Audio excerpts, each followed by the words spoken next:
Neste vídeo vou mostrar-lhe os 5 principais pontos-chave do livro Arriscar a Pele de Nassim Taleb, que no título original em inglês é Skin in the Game, ou Arriscar a Pele no Jogo. Neste seu livro, o mais provocador e pragmático até hoje, Nassim Nicholas Taleb demonstra que arriscar a pele é o pressuposto básico da gestão do risco e que se aplica na realidade a todos os aspectos da nossa vida. Vou explicar o que é arriscar a pele no jogo, dar-lhe exemplos da vida real de pessoas que arriscam a pele, explicar-lhe ainda os conceitos de desigualdade, ergocidade e, por último, mas não menos importante, no ponto-chave número 5, vou mostrar como os investidores podem se beneficiar da utilização do conceito de arriscar a pele no jogo em seu benefício e assim melhorar os retornos sobre os seus investimentos. Vamos começar. Ponto-chave número 1. O que é arriscar a pele? Considere estas duas pessoas. Um banqueiro está a vender títulos hipotecários questionáveis, os chamados Credit Default Swaps. Ele sabe que estes títulos possuem um risco sistémico, que pode levá-los a explodir e a caírem, ou seja, a desvalorizarem no caso de um evento do tipo cisne negro, que é, segundo Taleb, o tipo de evento pouco previsível, como uma pandemia ou uma crise como a de 2008, etc. No entanto, ele e o seu empregador, o banco, estão a ganhar bem com a especulação sobre estes títulos. E a propósito, se explodissem, ou seja, se caíssem, no caso de um acontecimento inesperado, o banco pode provavelmente esperar ser resgatado pelo governo com injeção de capital. Agora vejamos um piloto que está a trabalhar para uma companhia aérea. Ele tem um salário bastante bom e o seu trabalho gira em torno de levar pessoas do ponto A para o ponto B da forma mais segura e rápida possível. Ele sabe que, se alguma coisa acontecesse aos seus clientes, ou seja, aos passageiros, ele também iria literalmente ao fundo com eles. Arriscar a pele no jogo é sobre simetria. Se for capaz de colher os benefícios de um resultado positivo de um evento, deve também partilhar o dano e pagar uma penalidade se algo correr mal. Este risco não deve ser possível de transferir para os outros. Agora, quem é que tem a pele no jogo? Ou quem é que está a arriscar a pele no jogo? A nossa primeira ou segunda pessoa? Correto, é o piloto. O piloto ganha bom dinheiro por levar as pessoas do ponto A para o ponto B. Se ele falhar, de alguma forma nesta tarefa, pagará uma penalização por isso, provavelmente com a vida se o avião se despenhar. Este risco não é transferível para outra pessoa. No primeiro exemplo, por outro lado, o banqueiro pode colher os benefícios de especular em títulos que implicam um risco sistémico, mas que podem transferir o risco para o governo ou contribuintes em caso de queda desses ativos. Nassim Taleb refere-se a isto como o lançamento da moeda ao ar. Se sair cara, o banqueiro ganha. Se sair coroa, a outra pessoa perde. Arriscar a pele no jogo é como o derradeiro detetor de bullshit. Permite-nos julgar a fiabilidade do conhecimento ou de certos conselhos. É também sobre simetria nos assuntos humanos. Aqueles que não assumem riscos nunca devem ser envolvidos na tomada de decisões. Agora vamos entrar em 3, talvez, implicações menos óbvias que arriscar a pele no jogo tem na nossa vida cotidiana. Ponto-chave número 2. 3 implicações de arriscar a pele no jogo. Vou agora mostrar-lhe como arriscar a pele no jogo permite que a minoria governe sobre a maioria, como o torna mais inteligente e porque transforma os empregados naquilo que parecem ser cães obedientes. Já alguma vez pensou por que razão não são permitidos amendoins em aviões? Porque é que as séries televisivas acabam por ser proibidas por causa de alguma difamação étnica? Ou talvez porque um certo conselho dietético como o veganismo tem tanto impacto? Tudo se deve à regra da minoria, que por sua vez vem de arriscar a pele no jogo. Quando existe uma minoria que realmente não pode ser comprometida, ou seja, que é intolerante, a maioria flexível adotará as preferências da minoria. Por exemplo, uma pessoa que tem alergia a amendoins não embarca num avião com amendoins. Uma pessoa que não seja alérgica a amendoins, por outro lado, pode embarcar num avião cheio de amendoins. Mas também não se importa de embarcar num que não tenha amendoins. Dito de forma simples, o mais intolerante ganha. Imagine outro caso, a filha teimosa que consegue convencer toda a sua família a comer comida vegetariana, apenas por causa de algum capricho, razão ética ou fictícia relacionada com a saúde. Agora, imagina esta família a ir a um churrasco. Os organizadores do churrasco conhecem as preferências desta família, pelo que lhes restam duas opções: cozinhar 2 pratos separados ou cozinhar uma única refeição que seja vegetariana. O caminho de menor resistência é obviamente o de cozinhar vegan. Agora, até o supermercado da vizinhança deve aumentar a oferta de comida vegana. Veja como a minoria mais teimosa foi capaz de convencer a maioria não tão teimosa. Na sociedade, apenas requer um pequeno nível de tais minorias teimosas, digamos 3%, para impor as suas preferências à maioria. Nassim Taleb conta a história de como era desesperador para ele aprender sobre probabilidade e estatísticas na escola. No entanto, logo que conseguiu a sua primeira posição como trader e investidor, subitamente teve de arriscar a pele no jogo. E o que ele não gostou de aprender antes começou a fazer toda a diferença. Inesperadamente, tudo parecia claro. Como é que ele não compreendeu isso antes? Arriscar a pele no jogo torna-o de facto mais inteligente. E não só isso.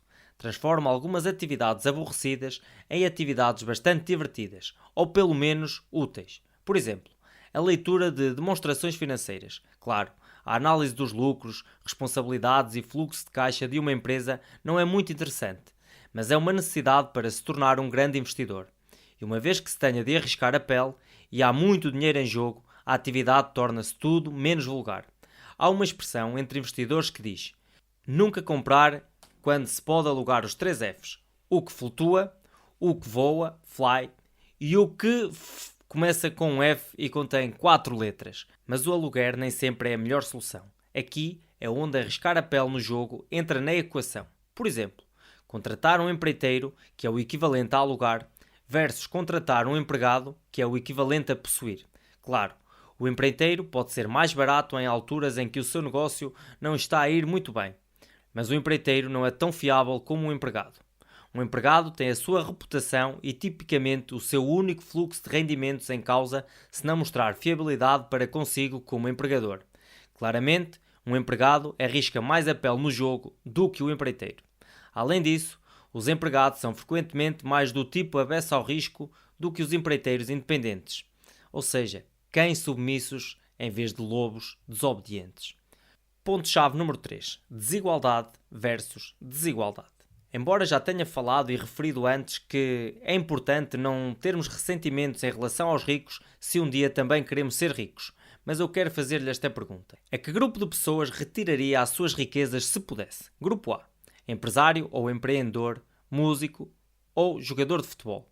Grupo B. O banqueiro, o burocrata ou o chefe executivo, aquele que usa gravata. É provável que tolere as desigualdades associadas ao grupo A, mas ressente-se das pessoas ricas do grupo B. Porquê? Porque as pessoas ricas do grupo B parecem ser pessoas como você, com exceção de que provavelmente jogaram o jogo do sistema e adquiriram privilégios que não se justificam pelas suas posições. Tem sido demonstrado em estudos que os americanos são mais propensos a se ressentir das pessoas que enriqueceram de salários, em vez daquelas que o fizeram através de empreendimentos empresariais. Nassim Taleb sugere que as pessoas se ressentem, ou pelo menos deveriam se ressentir, de indivíduos que estão no topo sem terem de arriscar a pele no jogo. Considere-se o banqueiro que ganha muito dinheiro ao fazer apostas muito arriscadas no mercado financeiro. E quando as coisas correm mal, ele grita "Cisne Negro!", ou seja, ele diz que correu mal devido a um evento inesperado e recebe um resgate. E agora, compare isto com o empresário ou empreendedor que começou na cave da sua mãe a codificar software em part-time. E ainda tem o lado negativo em que todas as horas que ele passa a desenvolver esse software podem ser em vão. E pode ter de ficar naquela cave até aos 40 e tal anos até ver resultados. Aqui está outra tomada de posição interessante sobre a desigualdade. Diria que este é um país com muita desigualdade? Bem, a resposta é que não há informação suficiente para essa pergunta. Mas, e se a esperança de vida neste país for de 100 anos? E se cada pessoa puder passar um ano por vida no topo do 1% e 99 anos na parte de baixo? Já não é assim tão desigual, certo? Considere que cerca de 10% dos americanos passarão pelo menos um ano no 1% superior dos que mais ganham e que mais de 50% dos americanos irá passar um ano entre os 10% que ganham mais. A igualdade não é criada apenas pelo aumento do nível das pessoas na base, mas antes criando um sistema dinâmico onde os ricos podem rodar. Qualquer pessoa que ponha o tempo e esforço deve ser ajudada pelo sistema a alcançar o topo, e o inverso deve também aplicar-se.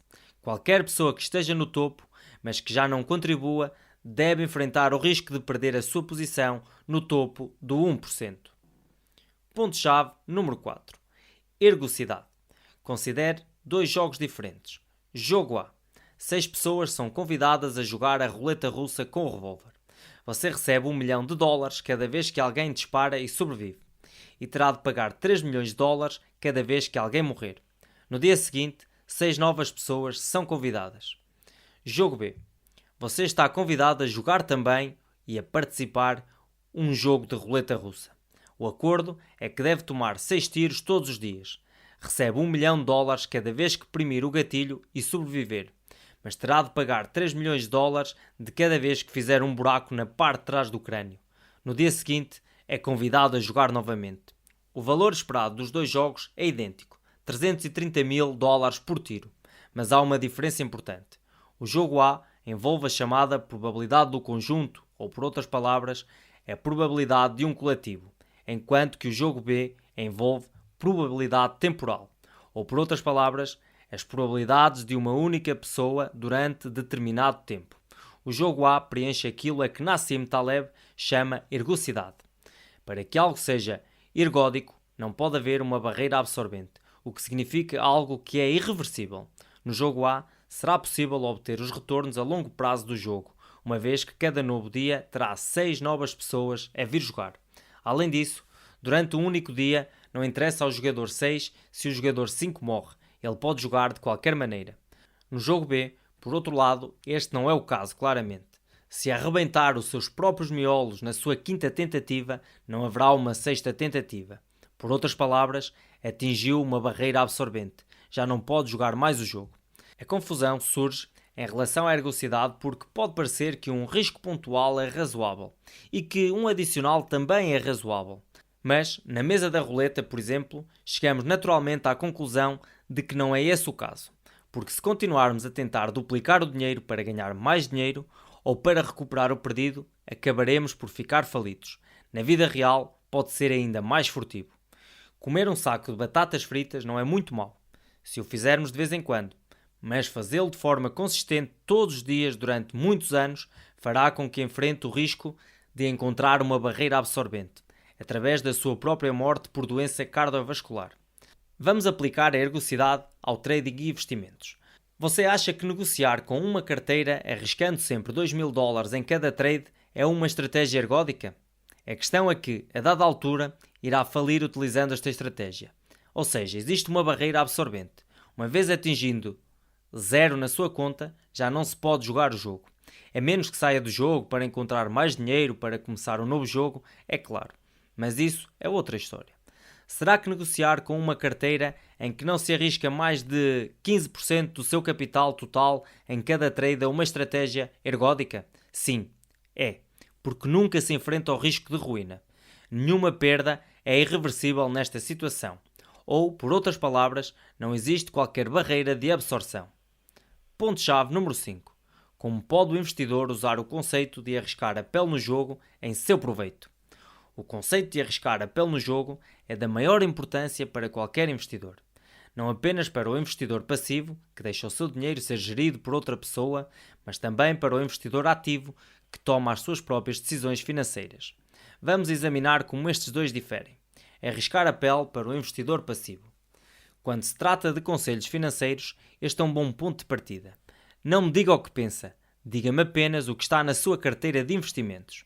E claro, existem diferenças entre a aversão ao risco das pessoas, a sua situação financeira, etc., que podem ter um efeito sobre como deve ser uma carteira ótima para cada indivíduo.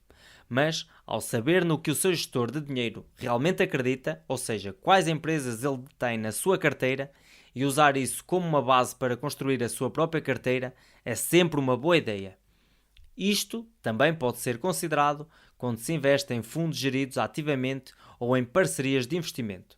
Certifique-se de que o seu gestor de dinheiro também arrisca a própria pele no jogo na medida em que lhe é permitido colher os benefícios de um resultado positivo, mas também tem de pagar o preço no caso de um resultado negativo. O maior investidor do mundo, Warren Buffett, Aplicou isto quando formou a sua primeira parceria de investimento, Buffett Associates. O acordo era que ele ganharia metade do lucro acima de um ganho de 4%, mas pagaria um quarto das perdas aos seus parceiros. Arriscar a pele no jogo para o investidor ativo. Diz-se que ninguém lava um carro alugado. Sem ter a própria pele no jogo, não se pode ter a certeza de que os executivos de uma empresa, das ações que você detém, estão a agir no seu melhor interesse. Assim, uma regra geral para cada investidor a longo prazo é procurar empresas em que a gestão de topo da empresa sejam também alguns dos maiores acionistas. Um CEO que não arrisca a pele no jogo poderia ter incentivos para tomar decisões que favorecem o curto prazo em detrimento do longo prazo, maximizando bónus e salários durante o seu tempo de regime. Inversamente, um CEO que tem uma participação significativa na empresa está no mesmo barco que todos os outros acionistas. Por outras palavras, pode confiar que ele, no mínimo, está a tentar tomar as melhores decisões para si como proprietário de ações. Nos meus próprios investimentos de topo, tenho em conta que todos os executivos das empresas em questão também arriscam a sua pele no jogo. Bem, está na hora de resumir. Arriscar a pele é sobre simetria. A obtenção dos benefícios de um resultado positivo deve também ser associada ao pagamento de uma penalização para os negativos. Algumas consequências menos óbvias de arriscar a pele no jogo é que as minorias podem por vezes governar sobre as maiorias, pode fazer das pessoas mais espertas e que os empregados superam os empreiteiros em muitas situações. Temos tendência para perceber a desigualdade em situações em que não se arrisca a pele no jogo. Ser um trabalhador de topo não traz ressentimento se esse ponto for dinâmico e exposto à concorrência. A ergocidade realça que existe uma enorme diferença entre a probabilidade do conjunto e a probabilidade temporal. Deve-se ser sempre extremamente cuidadoso ao assumir riscos associados à ruína ou, por outras palavras, que são irreversíveis. Tanto o investidor passivo como o ativo pode usar o conceito de arriscar a pele no jogo em seu benefício, assegurando que as pessoas a quem confiam o seu dinheiro estejam sentados no mesmo barco. Um grande obrigado a todos os que assistem ao meu canal. Espero vê-los novamente na próxima semana. Um forte abraço.